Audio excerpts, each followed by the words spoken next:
Vamos a ver primeramente la condición del pueblo de Israel. Sabemos que es la nación que Dios levantó.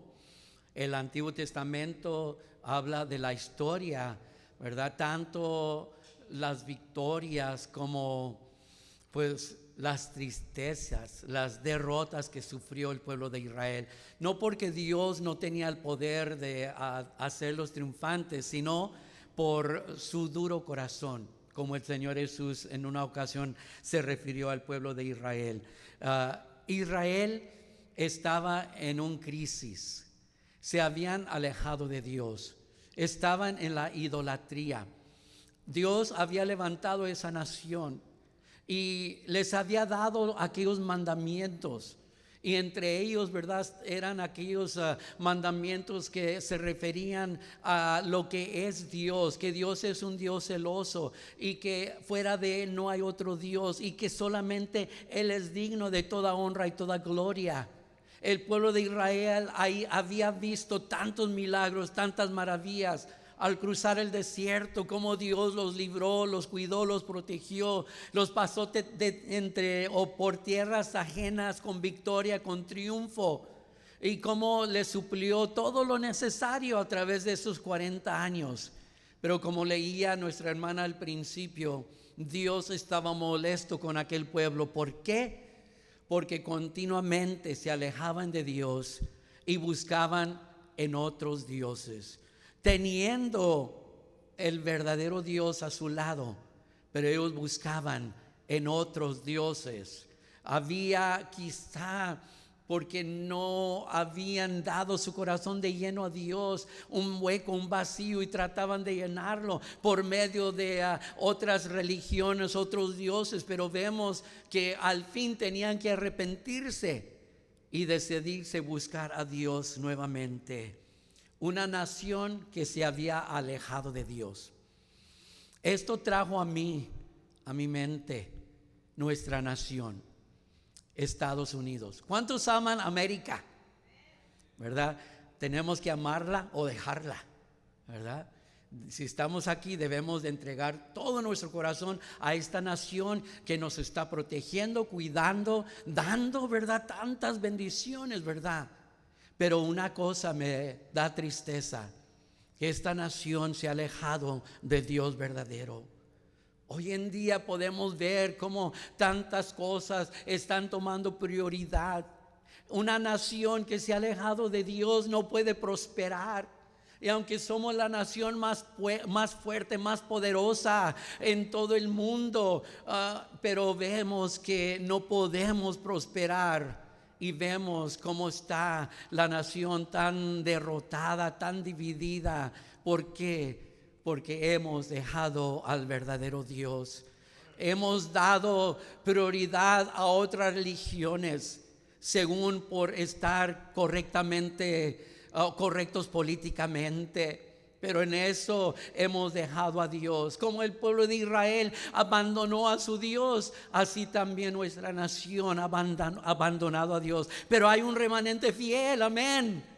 Y nosotros nos encontramos en esa remanente fiel, que estamos todavía de todo corazón, de sincero corazón, alabando, sirviendo a Dios con todo nuestro corazón y orando por nuestra nación, que regrese a sus principios. Josué, en una ocasión que el pueblo también se había alejado, los reunió al pueblo y les dijo: escogeos hoy a quién van a servir, al Dios verdadero o al Dios que sus padres sirvieron al otro lado del Jordán, del río, del mar. Decídanse. Y él hablaba a un pueblo que había visto milagros, maravillas de parte de Dios, pero aún así habían endurecido el corazón. Y Josué les dice: escogeos hoy a quién van a servir. Es una decisión que se tiene que hacer. Hermanos, y aún muchas veces el cristianismo tiene que tomar una decisión de no mezclarse con el mundo, con la mundanalidad, de permanecerse fiel en santidad a Dios, el Dios verdadero, Y por eso estamos aquí recordando, ¿verdad? Que Dios es el Dios verdadero. We see the condition of Israel, a nation that had been risen up from nothing through Abraham. We studied about Abraham. He was the beginning of the nation of Israel. And we see that that nation had God as their true God, and how they received the commandments from God. And in those commandments were also the instructions, the orders that God is a jealous God, that there are no other real gods, that God is the only God, and to only worship and only praise his name. But the nation had forgotten about that, and the nation was in a crisis.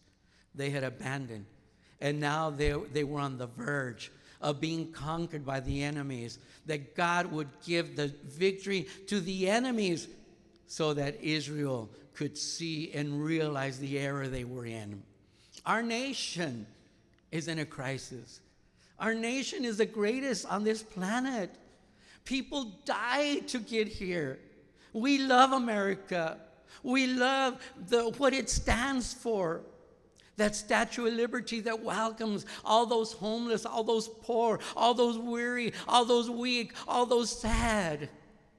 And they are welcomed into our nation. But our nation has lost its beginnings. Our nation has lost its foundation. We were founded as a Christian nation. Yes, we know the leaders of old. They believed in the Word of God. They believed in the Testaments. And we see the laws are actually based on those 10 commandments. And those 10 commandments, they talked about God's jealousy for his people, that we should only serve God, that we should not worship other gods, that he is the only true God. And that's why we are here today, so that we will remember to worship and praise that holy God, the true God, our God. And Joshua at one time also told the nation of Israel, he told them, he gathered them all together and he said, you must make a decision. What are you going to do? Are you going to serve the true God?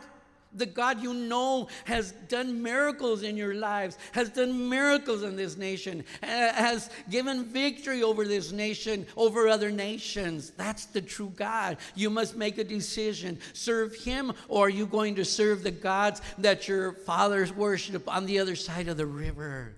You know that those were not true gods. We have seen the power of God, he was telling them, in the miracles that he does. And he told them, you must make a decision. We must make a decision. Are we going to serve God with all of our heart? Or like somebody said, are we going to be wishy-washy? You know, one day, yeah, we're on fire from the Lord. And the next day, we're depleted. We don't have any ánimo, any courage, any will to serve the Lord. We must be firm in our decision. We must be strong in our decision to keep following the Word of God. We know it's the truth, and we must maintain ourselves. We must make that decision to serve the Lord with all of our heart. And the Lord help us that we do that, today, and that we have done it every day. And tomorrow we will do it, and every day, because it's a constant battle, because the devil is always attacking us. But in the name of the Lord, we have triumph, we have victory. Amen. Amen. Let's make a comparison. Vamos a hacer una comparación. La primera parte del versículo que leímos dice, no hay nadie como tú, oh Señor. En 1 de Samuel, capítulo 5, versículos 1 al 3, dice, y los filisteos tomando el arca de Dios, trajeronla desde Ebenezer a Asdod, y tomaron los filisteos el arca y metieronla en la casa de Dagón y pusiéronla junto a Dagón. Y el siguiente día los de Asdod se levantaron de mañana, y aquí Dagón postrado en tierra delante del arca de Jehová, y tomaron a Dagón y volviéronlo a su lugar. So we see that Israel had the Ark of the Pact that was an instrument. It was something that was built by Moses, commanded by God. And that ark had the presence of the Lord. It represented the presence of the Lord in the people in the nation of Israel. But also, God manifested himself, his presence, and he was with Israel. But we see that Israel started to depend on the ark and not on God. It's like nowadays, so many people are so focused on, was I talking in English or Spanish? Vamos a regresar al español primero, ¿ok? Vemos, ¿verdad?, que el arca del pacto era la presencia de Dios en medio de Israel. Ese mueble había sido instruido, ¿verdad?, por orden de Dios y representaba la presencia de Dios. Pero el pueblo empezó a depender no tanto en Dios, sino que en aquel mueble, en aquel arca del pacto.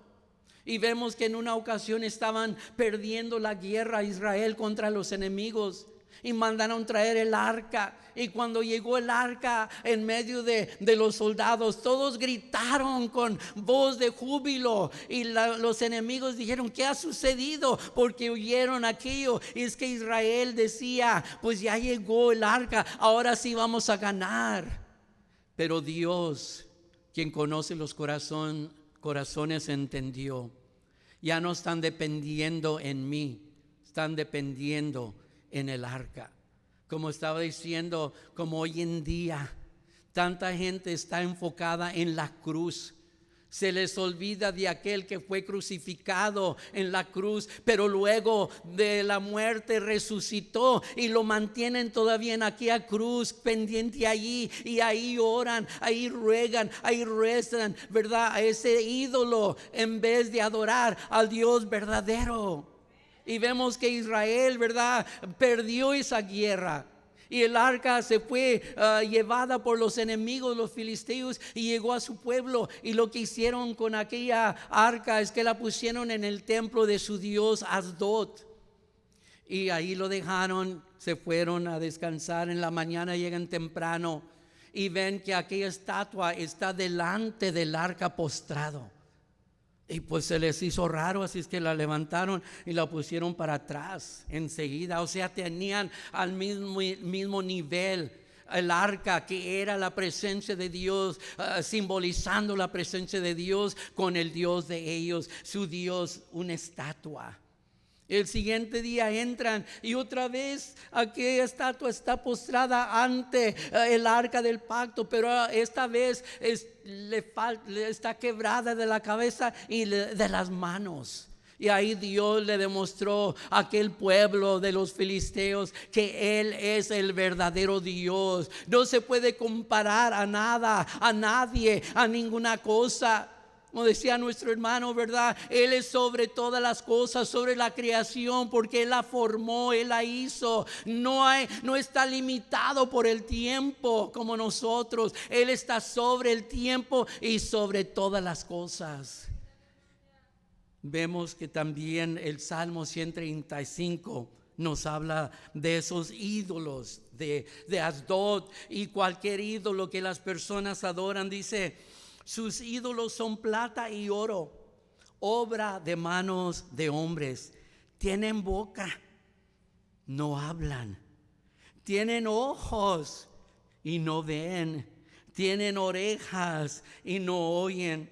Tampoco hay espíritu en sus bocas. Y como ellos son los que los hacen, todos los que confían, los que en Él ellos confían, aquellos que adoran a aquellos ídolos, aquellos santos también están huecos, están vacíos por dentro, porque no tienen la presencia del Señor. No están como nosotros, llenos del Espíritu de Dios, ¿verdad? Dice el himno, uno de los himnos, que nuestros pulmones están llenos del Espíritu de Dios. Por eso ahora alabamos con nuestro respiro, con nuestro sostén, al nombre de Dios verdadero. Amén, hermanos. We see comparing the verse that we read. The first part says, there is none like you, O Lord. 1 Samuel 5, 1 through 3 says, after the Philistines had captured the ark of God, they took it from Ebenezer to Ashdod. Then they carried the ark into Dagon's temple and set it beside Dagon. When the people of Ashdod rose early the next day, there was Dagon fallen on his face on the ground before the ark of the Lord. They took Dagon and put him back in his place. They had the ark, which was symbolizing the presence of the Lord, next to their God, made of materials, man-made. They had him at the same level as God.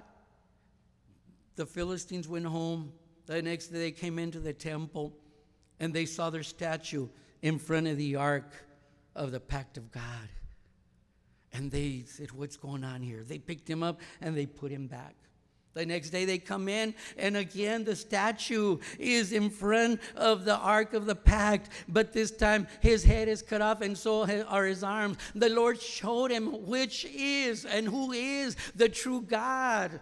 Now the Philistines had seen the hand of God, and now they see it again. God is proving to them he is the only true God. There is nobody equal to him. He is not contained by time. He made time. He is not governed by anything because he created everything. Praise the Lord. Thank the Lord. And we see that the Bible tells us in Psalm 135, the idols of the nations are silver and gold, made by human hands. They have mouths, but cannot speak, eyes, but cannot see. They have ears, but cannot hear. They have ears, but cannot hear, nor is there breath in their mouths. Those who make them will be like them, and so will all who trust in them. Those statues, they are empty. They're man-made. They don't have any power. They have their limbs. They cannot use them. They have to be carried here and there. They are just man-made things. But we see the Bible says that like them are those that worship and depend on them, because they are not the true God. And we praise the Lord because we have the great privilege of knowing the true God, and that is Jehovah God, and that is Jesus, our Savior and Lord. Number 2, su grandeza. El versículo dice, grande eres tú. Hermanos, Dios es tan grande que, como dijimos, nada lo gobierna, nada lo limita. Es todopoderoso.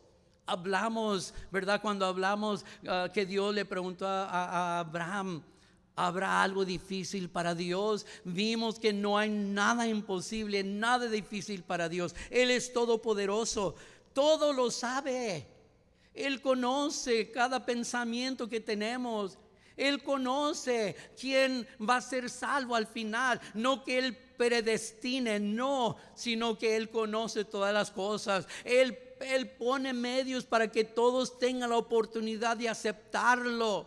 No predestina que tú vas al infierno, que tú vas al cielo. No, hay un grupo predestinado de ir al cielo. Hay un grupo predestinado para ir al infierno, pero está en nosotros escoger en cuál grupo vamos a estar. Así es que Dios todo lo sabe, ¿verdad? Y pues también Dios donde quiera está. ¿Se acuerdan aquel corito? En donde quiera está, en donde quiera está. Lo buscas en el cielo, lo buscas en el mar. Dios está donde quiera. Así es que Él es el verdadero Dios. El diablo tiene mucho poder, sí, que Dios mismo le dio, pero aún sabemos que el diablo no lo sabe todo. El diablo no puede leer nuestros pensamientos como Dios lo puede hacer. Él sabe lo que estamos pensando por nuestras actuaciones, pero Él no es todopoderoso. Él no tiene la capacidad como Dios, y Él no puede estar en todo lugar. El Salmo 145, 3a dice, grande es Jehová y digno de suprema alabanza. Me acuerdo en una ocasión íbamos a salir a Colorado de vacaciones y ya había hablado con los oficiales y ya tenía el permiso necesario y le avisé a la iglesia y les dije, yo creo merecemos estas vacaciones. Pues yo nomás diciendo, ¿verdad? Que pues todos merecen vacaciones, ¿verdad? Un descanso de su trabajo, si es que han trabajado, ¿verdad? Y pues después del servicio, un hermano vino y me dijo, hermano, usted no lo merece, nadie merece nada. Amén, es cierto, hermano, me dio una buena, ¿verdad? Pero vemos que aunque no merecemos, no somos dignos de nada. Pero como dijo el salmista David, ¿qué es el hombre para que tengas de memoria? A pesar de todo, ¿verdad? Dios nos crió para darle honra y gloria a Él, para tener comunión con nosotros, para que le honráramos, que le sirviéramos. Por eso nos crió Dios y por eso Él es digno, Él merece, ¿verdad? Que nosotros lo honremos no solamente con nuestros labios, sino con todo nuestro corazón. Amén. Amen. Second point is His greatness.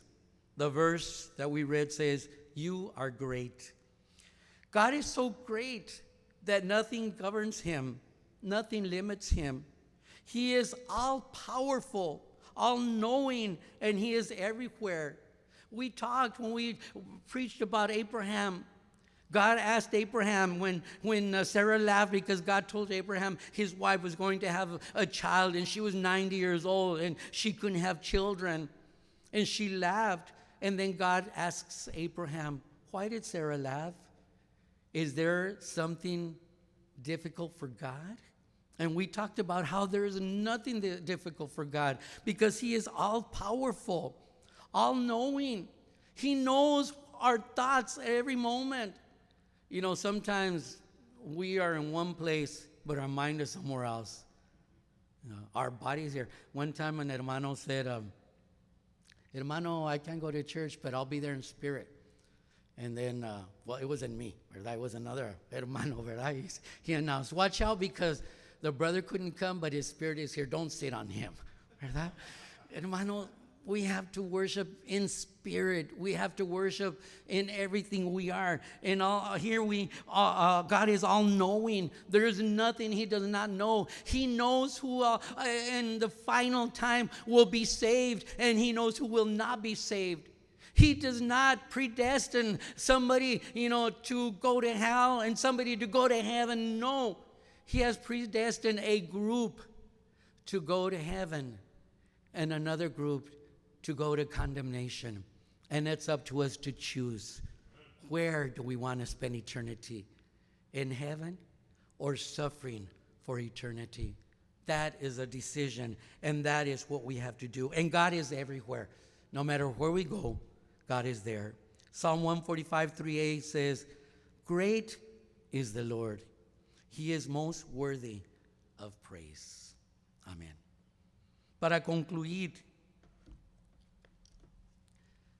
yo pues como muchos, ¿verdad? Nos gusta ver himnos por la televisión, por el YouTube, ¿verdad? Y pues uno a veces se goza. Yo me acuerdo allá hace muchos años atrás, yo escuché un himno por la radio y ese himno me tocó mi corazón, ¿verdad? Y pues lo empecé a cantar en la iglesia. Y luego después mi esposa en una de sus presentaciones para Día de Presidente usó ese himno para que todos los jóvenes pasaran y lo entonaran. Y ese canto se llama, Brandon, ayúdame.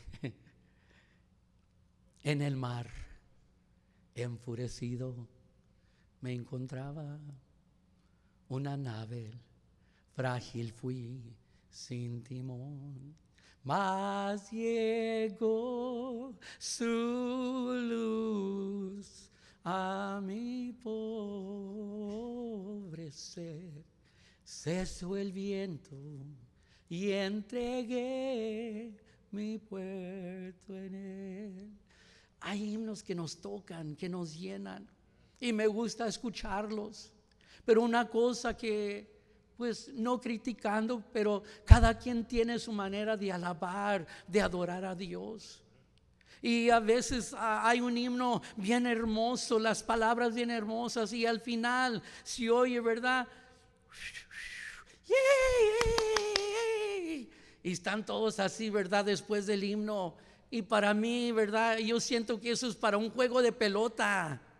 Para mí, ¿verdad? Después de un himno, después de un mensaje, como se está haciendo aquí, ¿verdad? En vez de un chiflo, en vez de una palmada de manos, ¿verdad? Cada quien tiene su manera, pero la palabra de Dios nos enseña, ¿verdad? Que sí, batir las manos, pero también alabar el nombre del Señor, decir gloria a Dios, amén, aleluya. Qué hermoso se siente, ¿verdad? Cuando estamos dando honra y gloria al Señor. I love hearing songs on YouTube or wherever.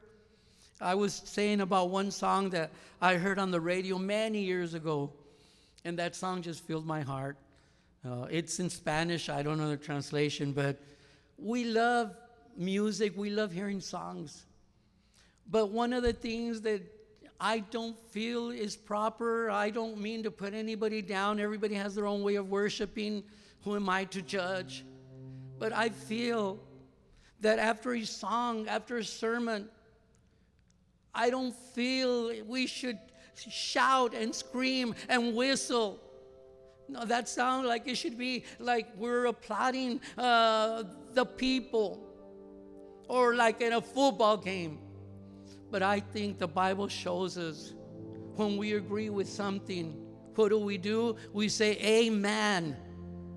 That is how it is. That's confirming. We say, praise the Lord. He is worthy of all worship. He is worthy of all honor and all glory. We should thank the Lord. And that is what worshiping the Lord. And that's why the Bible says that He is worthy of all worship. ¿Verdad que nosotros nos encanta alabar el nombre del Señor? Y cuando nosotros lo invitamos o lo honramos, lo glorificamos, lo estamos invitando, estamos invocando su presencia. Por eso al principio del servicio hacemos oración invitando a Dios a nuestra presencia. Dice su palabra que Dios habita en medio de las alabanzas. Vamos a seguir alabando el nombre del Señor, hermanos. Puestos de pie, ¿verdad? Y vamos a orar mientras nuestros hermanos cantan ese canto que entonaron también. Cuán grande es Dios. Qué hermoso, ¿verdad? Nos hace meditar. La creación da aviso, anuncio. La creación alaba el nombre del Señor, y nosotros nos unimos a alabar y a glorificar el nombre del Señor.